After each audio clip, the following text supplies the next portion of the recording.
Coucou tout le monde, c'est Sakwems, donc c'est parti pour une nouvelle vidéo en français sur les graphites.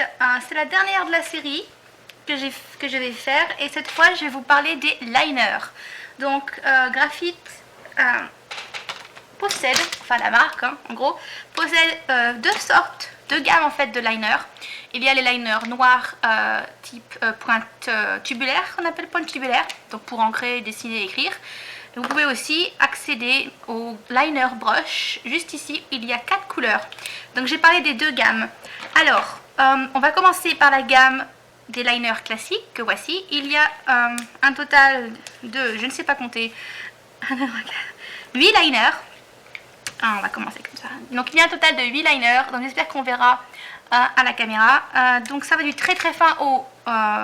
ouais, pas vraiment très épais mais bon ça commence à 0,03 qui est très très très fin, on le voit à peine ici sur ma charte.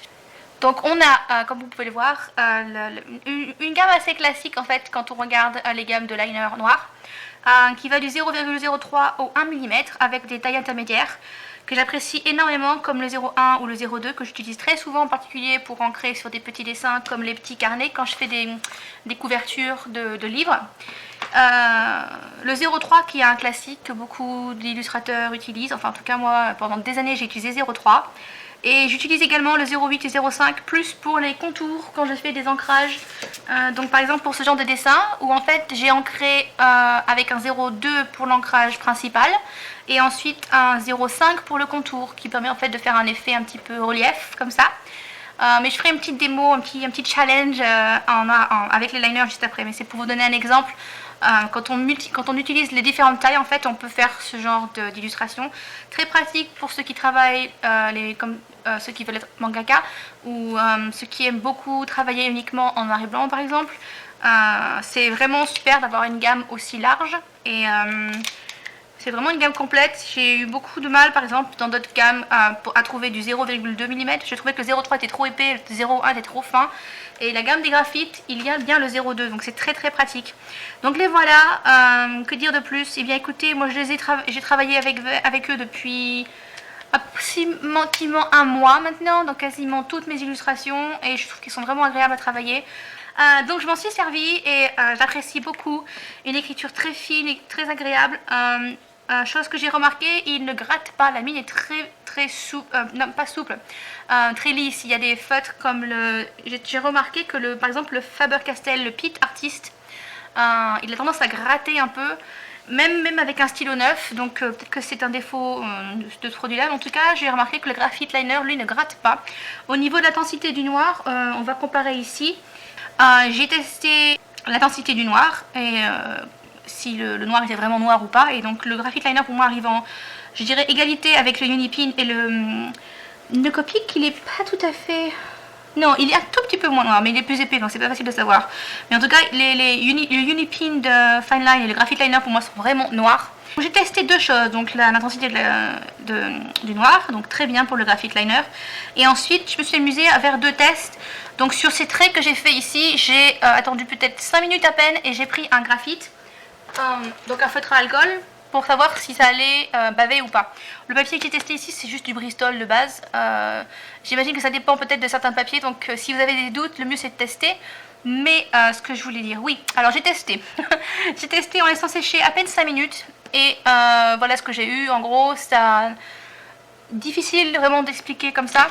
Mais la plupart des stylos ont bavé. Même le Copic Multiliner, il a bavé un petit peu. Le graphite, lui, a pas mal tenu. Il a bavé, mais vraiment léger sur certaines zones. Tout simplement parce que c'était pas sec. Voilà. Ça veut dire que selon le stylo et selon le papier que vous allez utiliser, il se peut que certains stylos, certaines encres mettent un peu plus longtemps à sécher.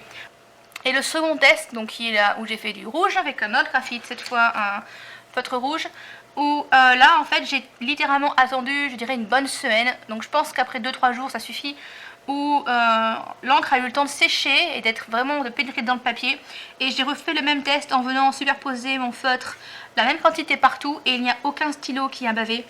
Aucune des marques que j'ai utilisées n'a fait de bavure. Et le Graphite Liner est l'un des seuls avec le Unipin qui est resté bien noir. Les autres ont eu tendance à un petit peu se diluer. Et c'est surtout valable quand on vient appliquer plusieurs couches de couleur. Donc faites attention. À partir du moment où vous laissez sécher l'encre sur le papier, que vous attendez le lendemain ou 2 jours après pour faire la couleur, il n'y a aucun souci, il ne bavera pas sur le papier que vous utilisez. Et au niveau des tarifs, ça dépend des revendeurs. Donc si vous êtes intéressé, moi je mettrai des liens dans la description pour que vous puissiez voir. Vous pouvez soit acheter une gamme complète ou selon la taille que vous préférez utiliser. Si vous... moi je recommande, si vous ne voulez pas tout prendre en même temps, je pense qu'avoir un 001 c'est vraiment important parce qu'il est fin. Ou alors... c'est compliqué parce que le 02 il est pas mal aussi. Au moins une sur deux. Si vous par exemple le 1 je trouve qu'il est un petit peu trop épais. Donc c'est à vous de voir. Mais par exemple un 08, un 03, un 02, un 01 c'est déjà pas mal. Au moins 4 sur les 8. Note au passage qu'il est très bien aussi pour écrire. Ça s'appelle pour tout ce qui est titres, cartes, scrapbooking, tout ça. Ils sont très bien pour ancrer et faire du lettrage. Voilà. Donc ça c'est super.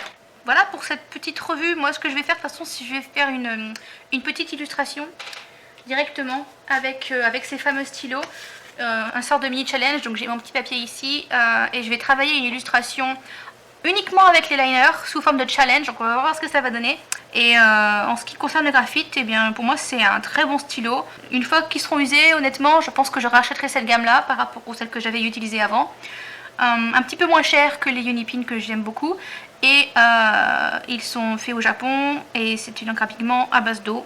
Donc qui est résistante à l'eau, j'ai testé waterproof, hein, ça marche sans problème. Il n'y a vraiment pas eu de bavure, donc ça c'est très bien. Facile à manier et honnêtement j'ai pas de mauvaises... J'allais dire, le seul truc, voilà, c'est juste qu'il faut attendre qu'il sèche. Il faut bien attendre qu'il sèche. Si vous ramenez n'importe quel stylo fera pareil. Si vous venez directement avec un feutre ou n'importe quoi, ou même votre doigt, et c'est sûr que ça va baver, il faut attendre quand même. Maintenant, je vais parler vite fait des liner brush, que je n'ai pas trop utilisé parce que je travaille pas souvent avec des liner brush.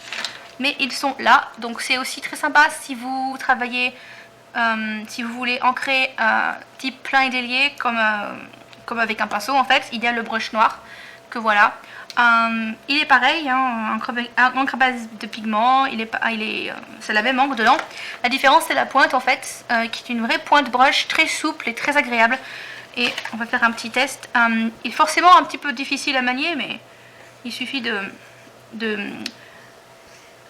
trouver en fait la manière de le faire et de la même manière qu'avec un feutre à pointe pinceau. Hein.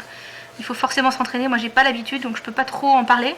Voilà, moi ça me plaît bien. J'ai pas encore vraiment travaillé avec les brush liners, mais je vais quand même me tenter un petit challenge aussi avec. Donc je vais faire un petit dessin avec les graphites des liners de base et aussi les brush liners. Donc il y a 3 couleurs. Si vous travaillez avec un stylo noir par exemple, vous pouvez prendre votre gris foncé et venir travailler un peu les ombres pour vous donner un peu une idée du modelé que vous allez utiliser. Par exemple pour les croquis, quand moi je croquis en couleur, j'ai un exemple là. Ce genre de croquis colorés où j'ai travaillé en noir et je suis venue après avec un stylo marron, voilà, travailler les ombres et j'ai utilisé 3 feutres. Et vous pouvez faire exactement la même chose avec ce genre de brush liner en fait. Vous commencez en noir et puis après vous ombrez vite fait avec les gris et ça peut donner une bonne base en fait pour les illustrations que vous allez travailler par la suite. Si vous voulez réutiliser une idée, ben, vous avez déjà votre base vous avez placé vos ombres et tout ça, donc c'est quand même super pratique. Et je pense que c'est comme ça en fait que je vais m'en servir. Je vais aussi tenter un de ces jours d'ancrer réellement avec le stylo brush. Je voulais pas trop en parler directement parce que je l'ai pas fait et honnêtement je suis vraiment pas douée avec les stylos brush. Je préfère la gamme des liners classiques, mais c'est à vous de voir. En tout cas les deux gammes existent et sont ma foi assez complémentaires, donc voilà. C'est un produit qui est relativement récent, donc ils n'en sont pas disponibles partout, mais en ligne c'est sûr, après avoir cherché ou au pire vous contactez la société pour savoir où les trouver. Mais honnêtement, dans tous ceux que j'ai testés, je le placerai au même niveau que Unipin. Et pour moi, ils sont littéralement aussi bien que les Copic Multiliner, qui sont pourtant vachement plus chers. Donc je recommande cette gamme. Testez-les et puis s'ils vous plaisent, ça s'appelle bien aussi par exemple de compléter avec une autre gamme. Moi je sais que j'alterne des fois entre celle-ci et une autre. Et le mieux maintenant, moi pour vous expliquer exactement ce qu'on peut faire avec les liners, c'est de faire une petite démo. Donc je vais faire un dessin, j'ai une petite idée comme ça. Je vais m'amuser avec les liners, brush peut-être avec les liners de base ou peut-être mélanger. Mais voilà, c'est un petit peu mon challenge du mois et je vous retrouve une fois que le dessin est fini. Donc c'est parti!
Et le dessin est terminé. Donc je n'ai pas utilisé tous les liners, j'ai utilisé, comme on peut le voir dans la vidéo, j'ai commencé en fait avec le 01 pour ancrer le dessin principal. Ensuite j'ai travaillé un petit peu les pleins déliés aussi avec le 005, notamment le visage. Parce que c'est pas facile d'ancrer là où c'est très fin, parce que forcément c'est un petit dessin. Tout dépend en fait de la taille de votre image à la base.